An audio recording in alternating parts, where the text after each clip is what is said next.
Zoe, what do you think of Philippine dreams? One little two. Yeah, clap it. Clap your hands. Clap. I don't think so. Hello, stalker. Hello, stalker. So yeah, I'm gonna try to put up some videos. I'm gonna try to get back. Also, I gotta try to be as honest as. That's one thing I've tried to do over the years, is be as honest as I can about living in the Philippines, the good, the bad, and the sometimes fucking ugly of it. How frustrating it can be, how challenging it can be, how the inefficiency. I've always tried to be honest with that. And it's not taking a swipe at the Philippines or the Philippine people, because there is a lot of structural impediments that are in place that keep things here the way they are. Not good again? So yes, our little Zoe, 13 kilos at least, is now 7 months old. Her hair is finally starting to grow in. Her eyes have changed from like a light bluish gray to a light brown. And she sees Bridget coming, and she loves Bridget. She's doing clapping, she's doing open close, she's mastered her walker, so she's blasting all over the house, smashing into things, pulling stuff down off the shelves, trying to stick her fingers into the fan. Yeah, that's why we bought the fan cover. Yeah, the fan cover, which is, she's gonna be really easy. We're gonna have to get some netting and make a custom one. Yeah. Because she can just peel that right off. And she also likes the trash can. Yay! Let's go to the trash can, see what's in there. And pulling wires. Yep. Pulling wires. But thank God,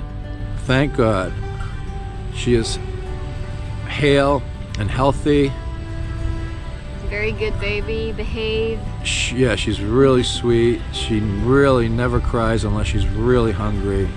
She just likes to play, be entertained. She likes Daddy to hold her up in the air and fly her around like Lion King when the shaman, the baboon, was lifting up the Lion King. We filed for her Cobra, for her citizenship, the first stage in that in Cebu, like 3 weeks ago? And again, Consulate is great up there. Every time I go to the US Consulate in Cebu, it's a very pleasant experience. They get the shit done, it's super efficient. And it's like being in the United States, because unlike the rest of the Philippines that has ceramic tile on the floor of everywhere, they actually have vinyl tile, like in the United States, which is ridiculously stupid. I don't know why we don't have more ceramic tile in the United States. American pride. American pride, yeah, probably because we make it there. And of course, they gotta wax it, they gotta seal it, they gotta buff it, and they gotta strip it. After 8 years here in the Philippines, I've come to love ceramic tile, especially if you have a baby, because you don't even have to have a diaper on her. You just let her run around, she pees, she poops, and you just, get a squeegee and slide it right out the door. And her teeth are growing in. Hey! Bridget. How many teeth does she have now? 6. Okay, I got bad eyes, I got bad hair, I got a bad back and a bad neck, but I do have good teeth and good hearing, so maybe she got those. Again, even though it's overcast, the temperatures are really low, the wind is blowing, so it's nice because it is summertime. Oh yeah, I got lost in a tangent. I was about to say something. I've always tried to be honest about my experiences in the Philippines, and I'm confident enough in my masculinity and not too afraid of the trolls coming to get me.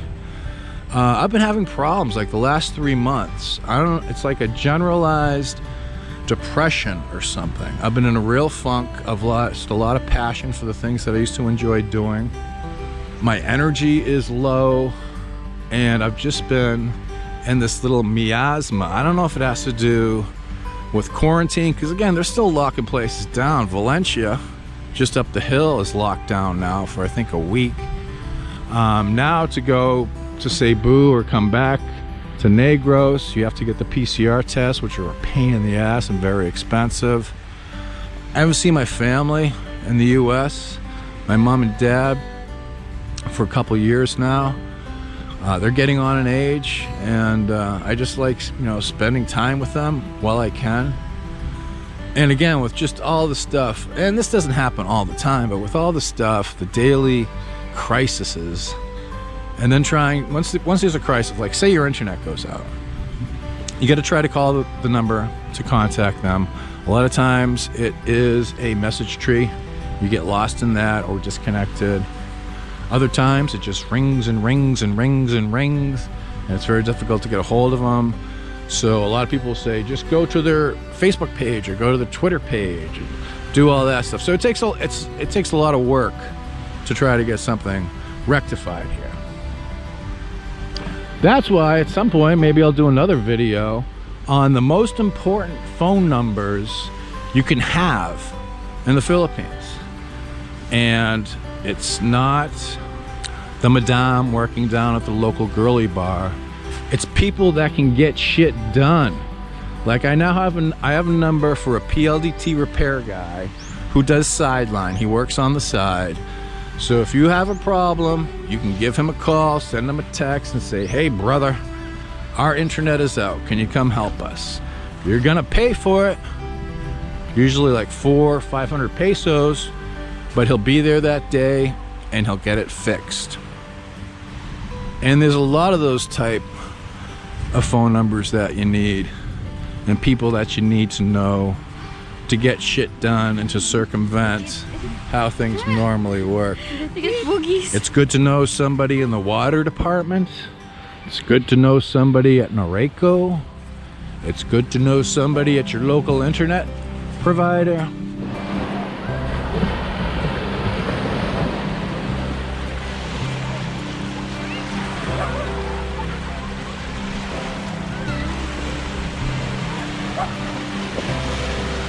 God grant me the serenity to accept the things I cannot change. Courage to change the things I can. And this is the most important part. The wisdom to know the difference. I think I need to start doing like the Serenity Prayer. Make that part of my coping regimen. So Bridget hasn't been down here in a long time, so a lot of the dogs here don't recognize her. Come on, you gotta represent. Angel was a badass. You can be a badass too. Wakeboarding, skimboarding, I forgot what that's called. I think skimboarding. I'm about 30 years beyond the ability to do that.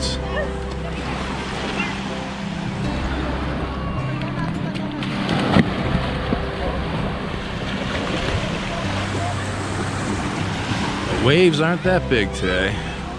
Here goes Di. Let's see what she's got. All right.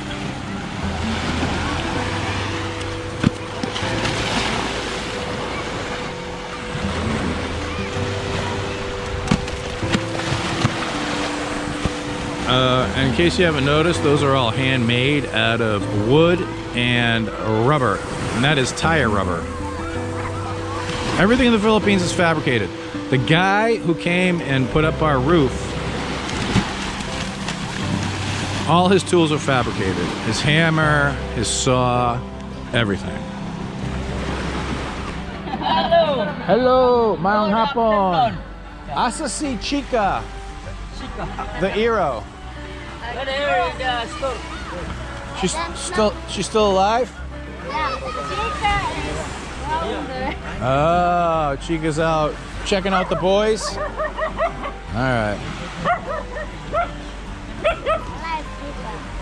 Chica, she's a cool dog. That was Bridget's second friend. Before Chica realized that Bridget is annoying as hell because she's neurotic.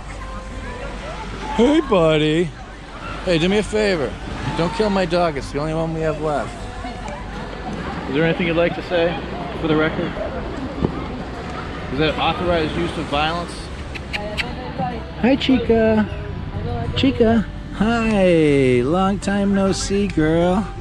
How are you? She used to be so skittish when we first met her. She wouldn't let us get close to her or pet her. She lives in the Sorry store over yonder. And she was sick for a while, but she looks all better now. She is hale and hearty and full of kalipai u kalinao. Oh, sorry. And this is Brownie, and his face is just a mask of fighting scars. Because down here on Silliman Beach, to be the top dog, you gotta beat the top dog. And that's what he does. He is Brownie, the invincible. So yeah, what the dogs all do here, there's a lot of time these guys are cooking food and stuff. They get the barbecues going, and they get the scraps. They get the bones. Wow, and I just stood up and got quite the head rush. We got some weather coming in. It looks like some rain, maybe some thunderstorms. So I've done our rounds here. I've babbled a lot. I might have to turn this into a two-part video. I've babbled so much. I gotta try to get some B-roll. So that's it. That's our little tour of Silliman Beach, rivaling the picturesque beauty of Boracay, Palawan, El Nido, Puerto Princesa, anything like that. We just had Holy Week, and for some reason, I think it's part of the culture here, when they have Holy Week, everybody comes to the waterfront, so they had to close this off. Again, because of the dreaded pandemic. All right, I've got my official Philippines footwear on, and we are out of here. Hope everybody is well and dealing with things as best they can. For people that are still chomping at the chain to get to the Philippines, to see family members, to see loved ones, it's gonna happen eventually. I don't know when. But someday, knock on wood, this too shall pass. So this is Ned. Chijai, Janet, and baby Zoe. don't forget Bridget. And this is Bridget, who kind of stinks right now. You're gonna be sitting in the back. We'll see you next time on My Philippine Dreams. Puppies, rainbows, unicorns, and picturesque, pristine beaches for all. Hey, if you consider our work to be of any value, consider supporting us on Patreon. If you're a Patreon, you get a free copy of my ebook, and we do monthly Google Hangouts. So consider doing that, if you would please.